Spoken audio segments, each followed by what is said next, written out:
Elon's companies all have this in common and nobody's talking about it. What if I told you there's a single thread connecting every company Elon Musk has built?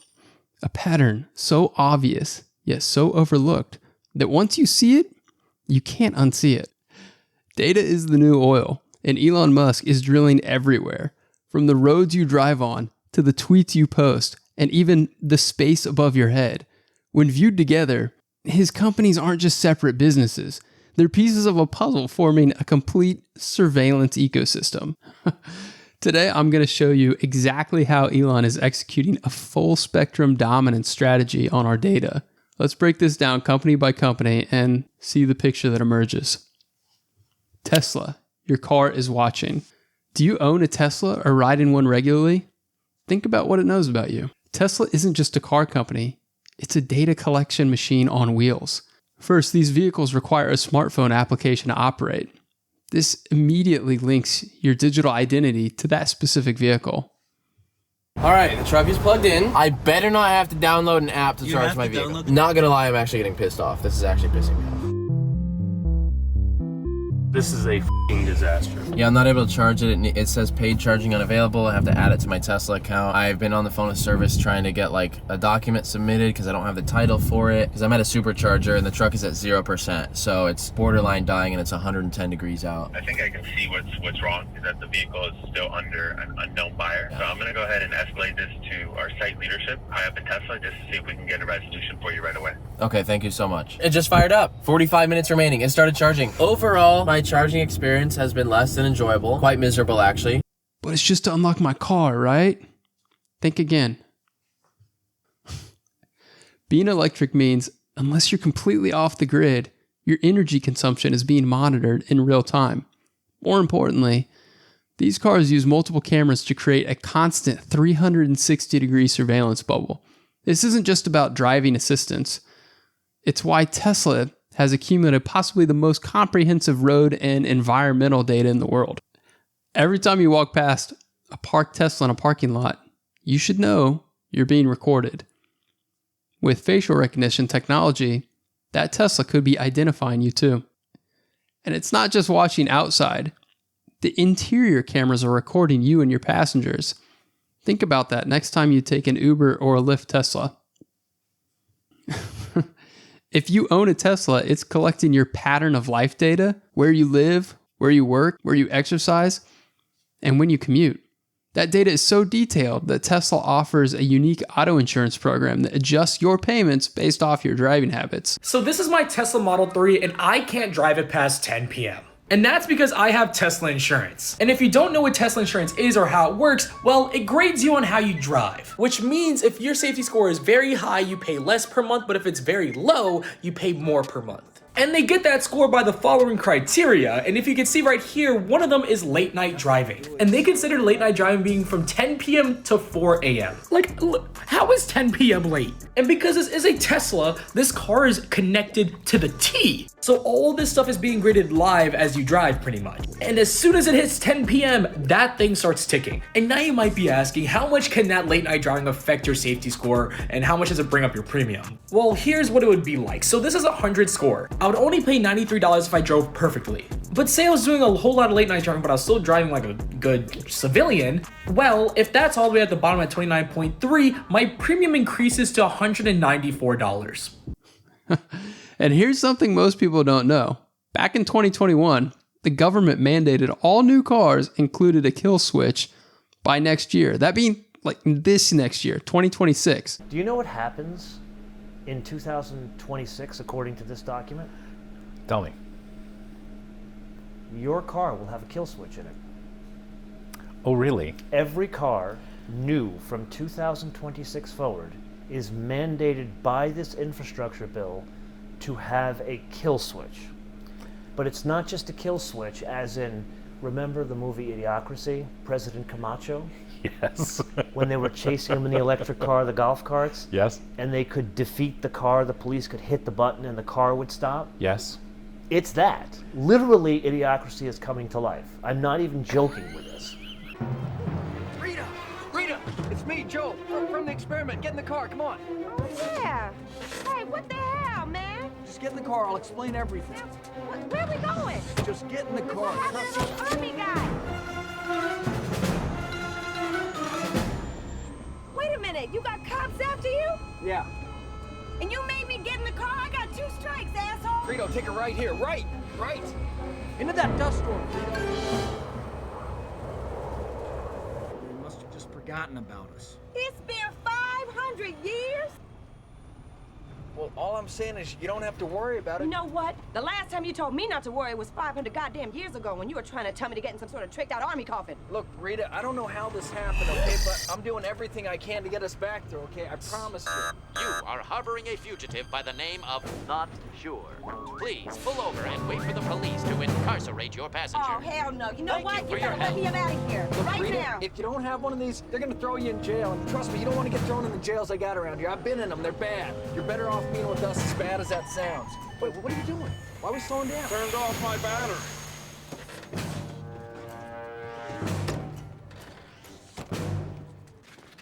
Look, how far is it? Can we just take a cab or something? Oh, shit.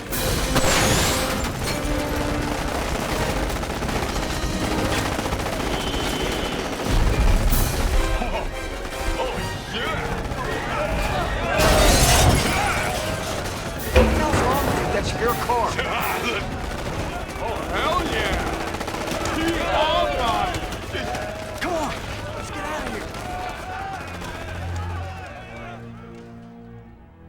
Okay, I want to laugh, Yeah. but it's true, so I'm going to cry. I gotta laugh. It goes further. Okay. It is an algorithm in your car that you buy, that you pay your own money for. Right. Okay. Now, for the avoidance of doubt, this is taking the text directly from the 2,700-page document. Did I say it's 2,700 pages? 3 times already. Okay, I just want to make sure we're clear on Yeah. this. So this document calls out a kill switch. That's what I'm calling it, but it's a mandatory defeat switch that not only gives others the ability to kill your car, to shut your car down, Right. but it also uses algorithms to sense your current state. So let's extrapolate that out a little bit. Let's say, for the sake of discussion, you're a drunk driver. Or let's say, for the sake of discussion, it senses that you're an erratic driver. Perhaps you're experiencing an emotional breakdown. Uh-huh. This algorithm, and we don't know what the parameters, like the document says nothing about what those parameters are. That's so good. It simply says mandatory kill switch that is an algorithm that can read the driver and can understand the actions of the driver and then shut the vehicle down, or won't even let you switch on the vehicle and proceed on your journey. Before Elon bought Twitter, people joked that if you posted something controversial, your Tesla might just lock the doors and drive you straight to the police station, all by itself. Additionally, early Tesla adopters have already felt the limitations of EV infrastructure. Unlike traditional gas-powered vehicles that can just stop at a gas station, Tesla road trips are restricted to charging station networks. These condition drivers to limited travel patterns. Let me tell you a story about my neighbors who were early Tesla adopters. So my wife and I, we got engaged on Mackinac Island. And as a kid, my parents always used to take us to Mackinac Island every summer for an extended weekend. And so my dad, he suggested this to our neighbors, both of which only have Teslas. And they said, oh yeah, we've heard great things about Mackinac Island, but unfortunately, our Teslas don't go that far. And my dad was kind of flabbergasted. And he was like, oh, okay, well, I guess you're right. And so they were like, yeah, so we can't go. And it was really interesting because that was the first moment that we had where it was like, oh, if you have these electric vehicles, it sort of limits your possibilities for road trips. This highlights how owning an electric car actually, it confines you to a specific geographic location, whereas traditional cars represented freedom to go anywhere. Teslas are essentially rolling surveillance vehicles that are restricted to pre-approved pathways. You might impress your friends with that incredible acceleration that only electric cars have. Beast? Ah! Okay, hold up, Cody. I'm putting my seatbelt on. Go! But you're not doing a spontaneous cross-country road trip unless you stick to Tesla's pre-approved charging network. The promise of self-driving cars, it only works if we surrender control to machines. It's like living in Disney World, where the ride, it's closely monitored and strictly limited. Why don't we have more hybrids that combine electric benefits with the flexibility of gas? The answer is simple. It's control. Electric cars create dependency on centralized infrastructure. They strain our current grid, but that's actually beneficial for those investing in grid upgrades and centralization. Electric cars act as a forcing function for infrastructure improvements. Have you noticed your home's old analog power meter being replaced with a digital one? They don't need to physically visit to cut your power anymore. They can do it remotely with the push of a button. You might think, but what about Tesla's home batteries and Solar City? Can't I go off grid? And in theory, yes. This creates the illusion of freedom. Unfortunately, most locations legally require you to stay connected to the grid, regardless. So let's recap what Tesla is collecting. Your smartphone identity and usage. Interior video of you and your passengers. Exterior video of everything around the vehicle. Your complete movement patterns and schedule. Your driving behaviors and habits. And real-time road environmental conditions. And remember, each Tesla is just one node in a vast interconnected network. The Boring Company, going underground. So where cars typically travel in 2 dimensions, the Boring Company, it adds the third. By creating underground tunnels exclusively for Tesla vehicles, I'll note, Musk extends his data collection empire beneath the surface. So think about it. Every tunnel becomes another controlled environment, generating subterranean data points, temperature, air quality, structural conditions, and of course, tracking exactly who goes where and when. SpaceX. The sky is watching. If Tesla collects data horizontally across the ground and the Boring Company goes below, SpaceX completes the picture by collecting data vertically from the launch pad through the entire atmospheric column and into orbit. SpaceX rockets aren't just transportation vehicles. They're data collection platforms that sample our entire atmosphere on every launch. Each flight gathers atmospheric conditions at every altitude, radiation levels, and real-time environmental readings that would otherwise be impossible to obtain.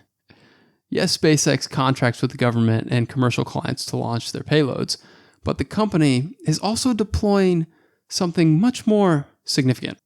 Starlink, the web above the web. Starlink, SpaceX's satellite internet provider, is positioning thousands of satellites in low Earth orbit. And this isn't just about providing high-speed internet to remote areas. It's creating a global data collection mesh network above our heads. Let's think about what Starlink knows. Who's accessing the internet on every connected device, what sites you're viewing and the content you're consuming, your precise physical location, wherever you connect, real-time weather and atmospheric conditions, globally. As your internet provider, Starlink can monitor everything you browse. They could potentially block access to certain domains, and with cameras pointed downwards, these satellites become a real-time global surveillance system, the ultimate eye in the sky. X, formerly Twitter, the digital town square. Now let's explore what might be Musk's most strategic acquisition. X, FK, Twitter, should represent the sort of collective consciousness of humanity. So now that means that there are going to be views on there that you don't like or disagree with, but that's humanity. So are you going to exclude them or not? I mean, the whole point of free speech, free speech is only relevant. The First Amendment is only relevant if you allow people you don't like to say things you don't like. Because if you like it, you don't need a First Amendment.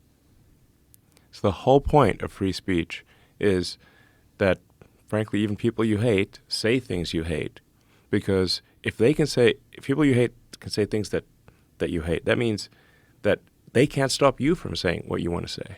Right. Which is very, very important. Right, but the problem with Twitter is it was not the case. It was correct. It was people that you hate couldn't say. Anyone they didn't like, they censored. Yeah. or what's called de-amplify. The narrative is that Elon single-handedly saved free speech online by buying Twitter. But what if data was the real prize all along? So let's take a look at what actually happened. Elon buys Twitter and releases the Twitter files showing government censorship.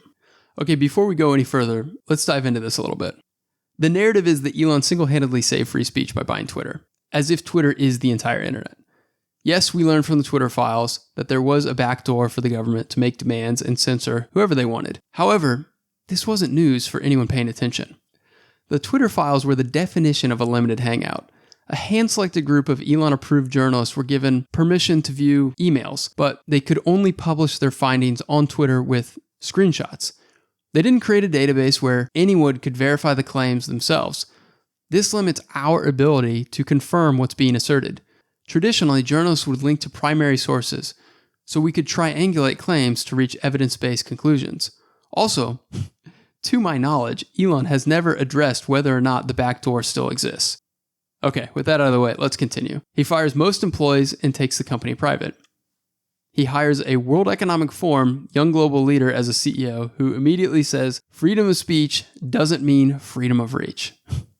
So at the height of public distrust for the World Economic Forum, Elon hires his CEO from there. Hello, everybody. Twitter's new CEO is a WEF director?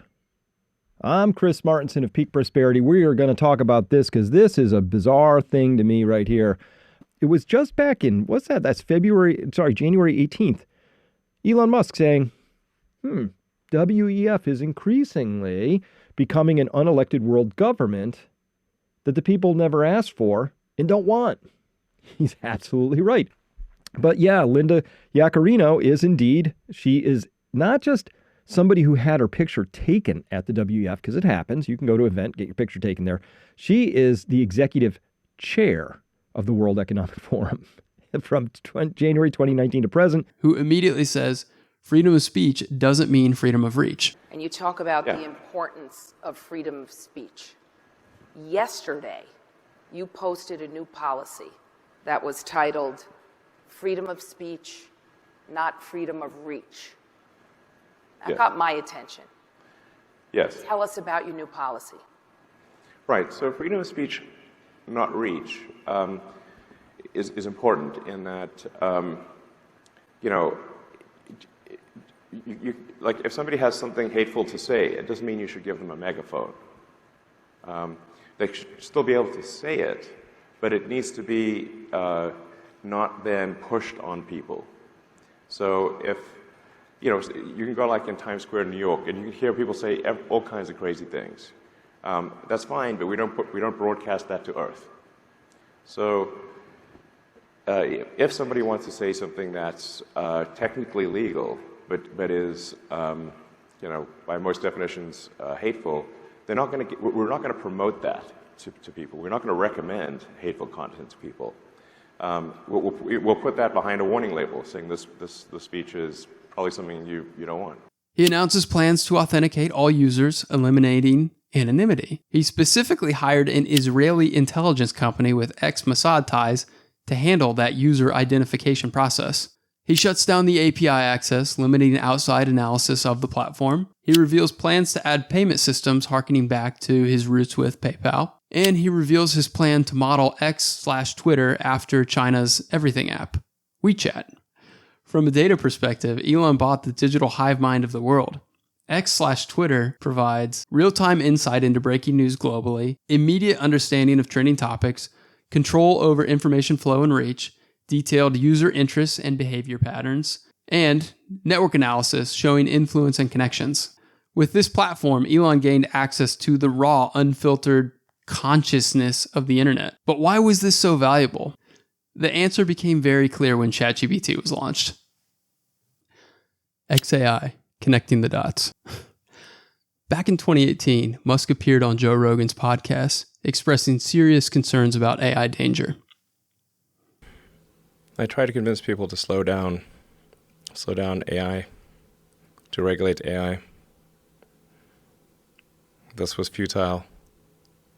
I tried for years.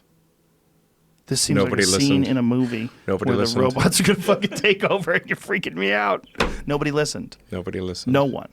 That same year, Musk left OpenAI, which he had co-founded as a nonprofit to develop safe AI. Fast forward to today, and his own AI company has created Grok, which is currently, at the making of this video, sitting at the top of the AI leaderboards. I know that we've been speaking for a while about Grok 3 and that Grok 3 is going to be a true disruptor in the AI space. When are we going to see that? It's a week, maybe 2 weeks. I think it'll be very good. And I think this might be, we think it'll be better than anything else. And then maybe this might be the last time that any AI is better than Grok. So now the Twitter acquisition makes perfect sense. The platform provides the conversational data needed to train conversational AI. And now we understand the free speech angle. Elon himself has said, When someone says, what's the most important thing for AI safety? I think it's to be maximally truth-seeking. And I think also curiosity is important. And I think if it's curious and truth-seeking, I think it will foster humanity, and because it would be curious about how humanity would develop. And so I think that then it would probably, if it's curious, it would be curious about, okay, let's see how the humans do. Let's foster their development. And if it's truth-seeking, we can avoid dystopian outcomes. Like, an example being like, say, when Google Gemini was programmed to make every output be diverse, even if it didn't match reality, so like it was asked to produce an image of the founding fathers of the United States and instead produced an image of a group of diverse women, which is factually untrue,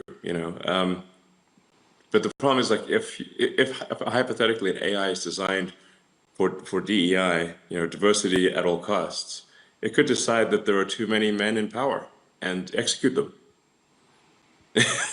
So, problem solved. Or it could decide that, that misgendering is the worst thing that could possibly happen. In fact, I believe, not to pick on Gemini, but I think because ChatGPT has had this issue too, is like if you ask the AI, which is worse, misgendering Caitlyn Jenner or global thermonuclear warfare, and it said misgendering Caitlyn Jenner, which is troubling, because then it could decide. And in fact, even Caitlyn Jenner weighed in and said, no, definitely misgender me. That's way better than nuclear war. But if you have these crazy things that are untruthful, that are programmed in, that don't reflect reality, then you could have a very dystopian outcome. Oh, just a side note, nation states will never allow truly free speech that threatens national security, potentially making this effort under speech limiting regulations somewhat futile. The complete picture, full spectrum dominance. Okay, so let's put all the pieces together. Tesla, ground level data, human movement patterns, road conditions, vehicle and pedestrian recognition. The Boring Company, Subterranean data, controlled and underground movement data. SpaceX, atmospheric and orbital data collection. Starlink, global internet usage, content consumption, and weather patterns around the world. X/Twitter, digital conversations, trends, influence, networks, news flow, and XAI, processing and learning from all of this data. The only domain currently safe from this data collection empire is the recesses of our minds, our innermost thoughts. But sadly, even that's being targeted with Neuralink, Musk's brain-computer interface company. All right, welcome to the Neuralink product demo. I'm really excited to show you what we've got. I think it's going to blow your mind. So going into the Neuralink architecture, what we've done over the past year is dramatically simplify the device. It's simply something that is about the size of a large coin. And it goes in your skull, replaces a piece of skull, and the wires then connect within a few centimeters or about an inch away from the device. And this is sort of what it looks like. This is our little device. That thing at the bottom is just to hold the threads in place because they're just like little fine wires. It actually fits quite nicely in your skull because your skull is about 10 millimeters thick. So it fits, it goes flush with your skull, it's invisible, and all you can see afterwards is that there's a tiny scar. And if it's under your hair, you can't see it at all. In fact, I could have a Neuralink right now, and you wouldn't know. Okay. The final piece, DOGE. As if controlling private data wasn't enough, Elon has now been appointed head of the Department of Government Efficiency, DOGE, by President Trump. He's currently dismantling large portions of the United States government. And here's why. So the aspiration here is a reduction in regulation and reduction in government spending such that the economy is able to grow faster. So instead of waiting for a war to happen, you went to war against the bureaucracy in the government. Yes.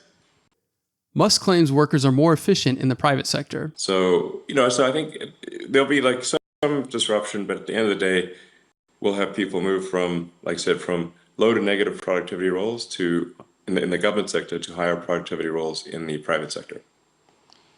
Note that he's targeting government jobs and not government contracts, which fund many of his own businesses. More importantly, Musk is acting as technical support to interconnect separate government systems and databases.